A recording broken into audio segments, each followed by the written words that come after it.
Olá pessoal, Deus abençoe a todos. A motivação em fazer esses vídeos é só para ensinar os nossos irmãos da nossa congregação, jovens que têm se convertido e que às vezes não dispõem de tempo para estar na escola bíblica dominical, né? Apesar que, graças a Deus, a maior parte deles hoje frequenta a escola bíblica dominical e os cultos, mas contudo eles me pedem bastante para fazer esses vídeos e é em razão deles que estamos aqui, né? Mas se de repente esse vídeo ele para você foi interessante, para nós já é uma vitória muito grande, porque é a palavra que está sendo ensinada e promovendo fé e salvação, né? Não tenho vontade de monetizar, porque esse não é o nosso interesse. O interesse é propagar o evangelho. Para muitos, o assunto de hoje ele está exaurido, né? Que é o batismo de Jesus. Coisa parece que muito simples. Jesus se batizou para dar exemplo. Mas não é bem isso. E é justamente sobre isso, a importância do batismo de Jesus, que nós queremos aqui discorrer algumas coisas muito, mas muito profundas, de uma maneira bastante simples, no nome de Jesus. Vamos lá para o texto. Primeiro, nós começamos no capítulo 3 de Mateus. E no capítulo 3 de Mateus, se de repente você ouviu algum barulho, eu estou no meu escritório aqui na igreja cheia de gente aí, né? Você vai ouvir barulho de todo lado, de toda maneira, mas se concentre aqui comigo. Estou até tentando colocar aqui um fundo musical para facilitar. Então vamos lá. Mateus capítulo 3, versículo 11. Capítulo 3. João começa a pregar dizendo: Eu batizo com água para arrependimento, mas aquele que vem depois de mim é mais poderoso do que eu, porque eu não sou nem digno de levar as suas sandálias. E ele vos batizará com o Espírito Santo e com fogo. João está dando testemunho de Jesus. João é aquela pessoa que foi preparado desde o ventre da mãe, né, para ser o precursor do ministério de Jesus, para ser aquele que viria para preparar o coração do povo para receber Jesus Cristo. E aqui nós temos uma primeira lição muito importante, né? É que Jesus é Deus encarnado, é que Jesus é Salvador, é que Jesus é o Messias.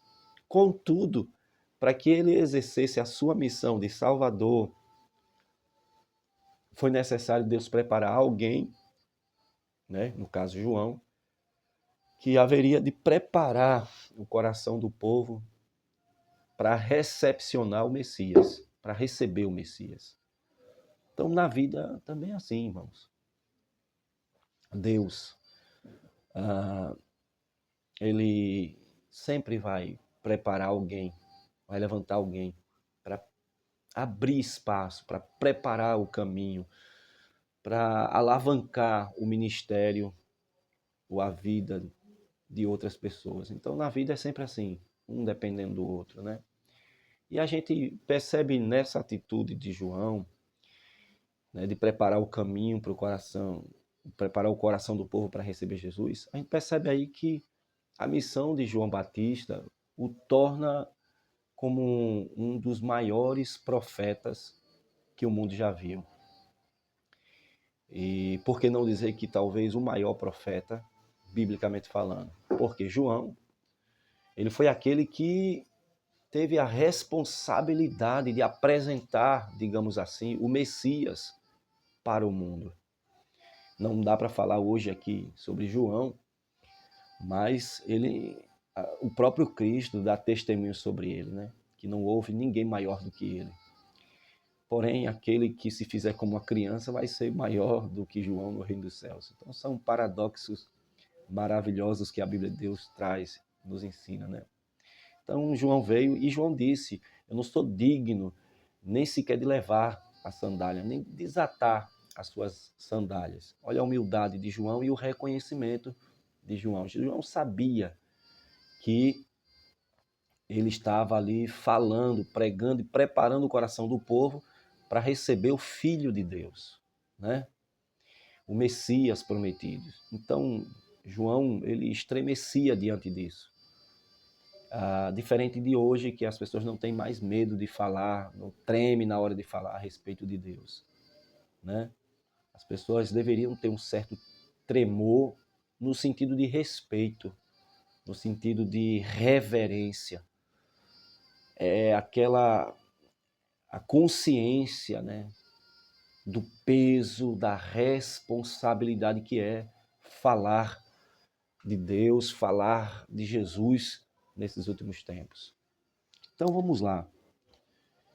Diz o versículo 11 de Mateus 3, João diz que quando ele batizava com água para arrependimento, certo? Essa questão de batizar com água é que João ele foi criado nos desertos com os essênios, que era um grupo religioso que decidiu viver como nômades nos desertos porque eles não queriam se submeter ao poderio de Roma. Então, eles foram para o deserto e eles tinham o costume de purificar-se com água em tudo que eles faziam. Já era uma preparação de Deus na vida de João Batista, porque João Batista seria aquele que haveria de batizar as pessoas. Por isso, João Batista, aquele que batiza. Então, João Batista disse, eu batizo com água para arrependimento. Porque o batismo nas águas é um batismo de arrependimento, né? Então nós temos aqui uma outra lição e talvez aqui agora é que o caldo vai entornar, né? É que muitas igrejas, uma presbiteriana, por exemplo, e a igreja católica, eles batizam crianças. As duas com perspectivas quase semelhantes, né? E eu quero resumir. Tanto a presbiteriana como os católicos, eles batizam crianças porque eles alegam o seguinte, que a criança já nasce, na verdade, a católica batiza com essa perspectiva. Diz que a criança já nasce com a marca do pecado, né? Com a mancha do pecado. E aí eles batizam crianças, né? Só que você vai na Bíblia Sagrada, você não vai encontrar a Bíblia dizendo que criança nasce com a mancha do pecado. Pelo contrário, Jesus disse, deixai vir a mim as criancinhas, porque delas pertence, é um direito, né? O reino dos céus. E Jesus disse mais, quem quer entrar no reino tem que se fazer como criança. Então, criança, ela tem pureza, né? Então, o pecado só se constitui pecado a partir da consciência deste, né? Então, criança, por mais que faça uma traquinação, ela faz por pura inocência. Então, nós vemos o erro aí. Os presbiterianos, eles batizam dizendo que o batismo, ele substitui a marca da circuncisão, que era uma marca feita em cada homem, né? Cada criança que nascia, da época, no prepúcio da criança, para simbolizar ali como sendo o povo de Deus. Então, a circuncisão foi substituída para os presbiterianos pelo batismo. Agora vamos lá. Algumas coisas que a gente tem que levar em conta.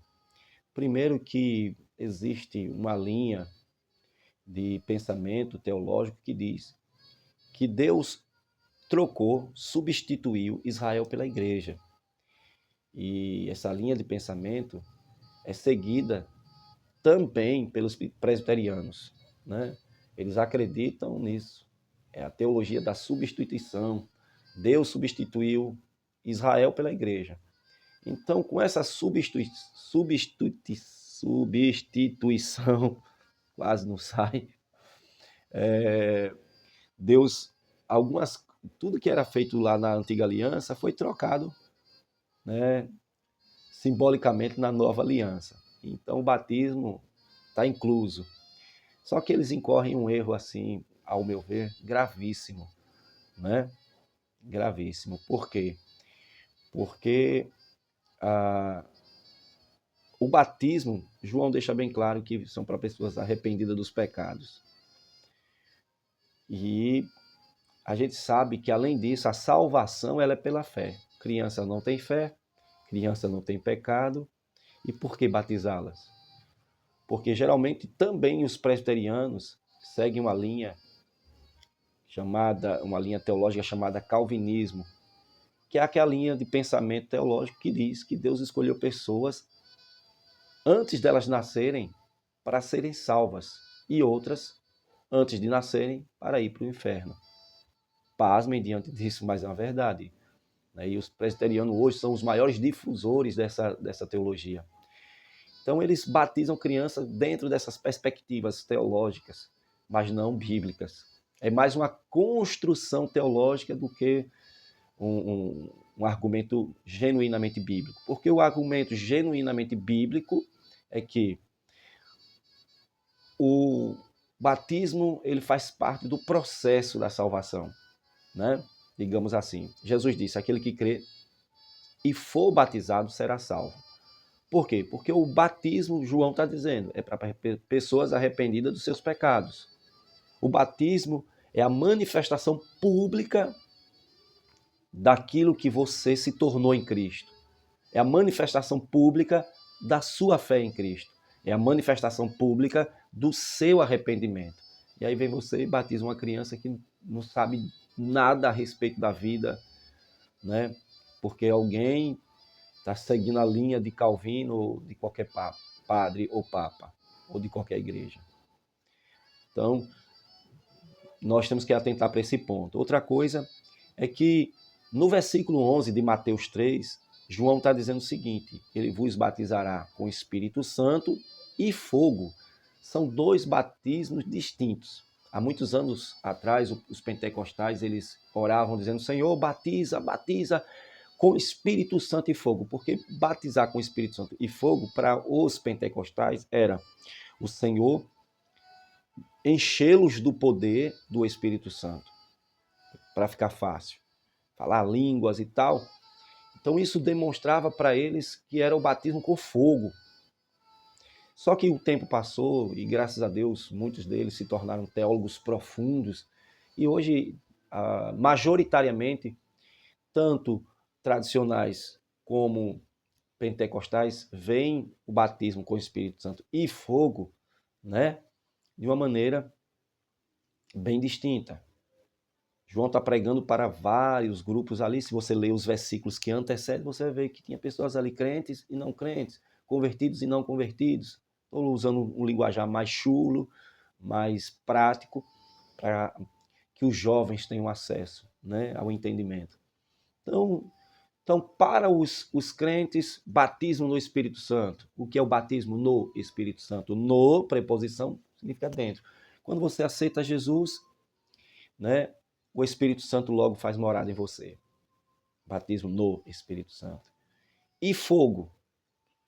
Para aqueles que estão no pecado, quando você lê a Bíblia Sagrada, né, você vai ver que o batismo em fogo é quando Deus vai pegar o diabo, os demônios, o inferno e vai lançar no lago de fogo para sempre.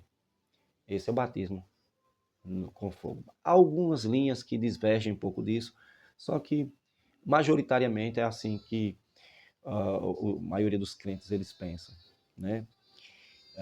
E é o que claramente os textos da Bíblia mostram. Versículo 12 diz assim, e a sua pá ele vai limpar completamente a eira e recolherá o trigo, que são os crentes, aqueles que aceitaram, que se arrependeram, se batizaram, mas vai queimar a palha. Você pode ler, por exemplo, lá em Salmos 1, que você vai ver que o ímpio é como palha, né? Então, você vai ver aqui que a palha ele vai queimar com fogo que não se apaga.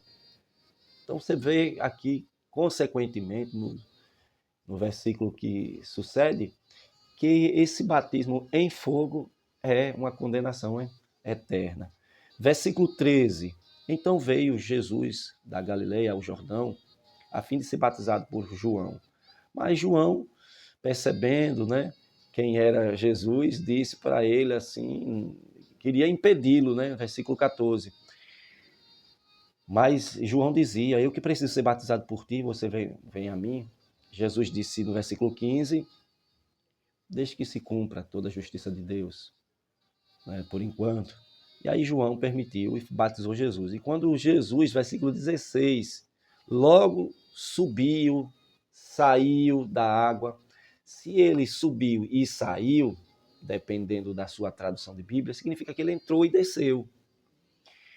Então, basicamente, qual é o simbolismo do batismo, né? Além de publicamente externar, né, que a pessoa está arrependida dos seus pecados.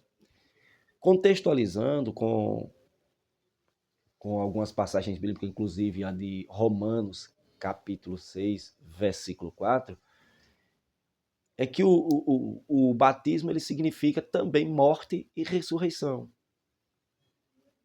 Romanos 6, verso 4. Morte e ressurreição. É deitado nas águas, morreu para si mesmo, para o pecado, para o mundo. Levantado das águas, reviveu para Cristo, para uma nova vida. E agora, eis aí a indagação. Por que Jesus se batizou, sendo ele mesmo o próprio Deus encarnado, sem pecado algum? Por que ele teve que se batizar? Aí muita gente fala na escola bíblica dominical que foi para nos dar exemplo. Mas não foi apenas isso, né? Primeiro é que nós temos que entender o plano todo da salvação aí. Jesus veio para representar o homem. Por quê? Porque Adão, o primeiro homem, ele falhou na missão dele. Deus colocou ele na terra para que ele procriasse, cuidasse da terra e assim formasse uma família para Deus. No outro vídeo aí eu falo sobre o relacionamento entre Deus e o ser humano, um novo relacionamento, né? Adão pecou, cedendo à tentação do diabo, e aí toda a raça humana foi destituída da graça de Deus.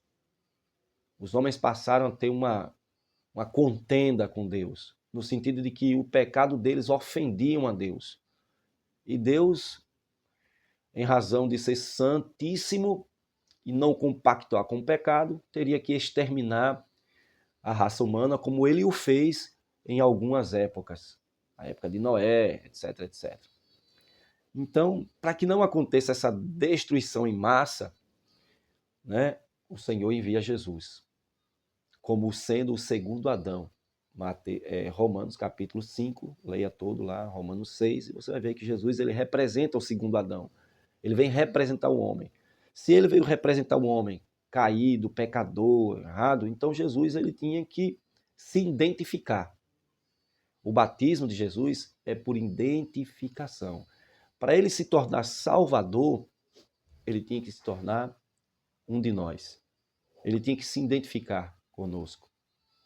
E o batismo mostra justamente isso, a identificação.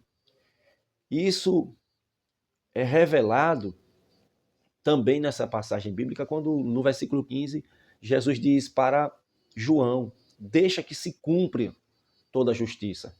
O que é toda a justiça? É o plano de Deus para justificar o homem do seu pecado, por meio da morte de Jesus e da sua ressurreição. Então ele tinha que passar pela morte e ressurreição, desde o batismo até o seu ministério, até o momento de chegar literalmente ali na cruz do Calvário. Então nós vemos aí que esse batismo era um batismo de identificação. Para falar com um homem, para viver como um homem, para morrer como um homem, Jesus tinha que também fazer todo o processo que o homem deve fazer. Por que nós devemos nos batizar hoje?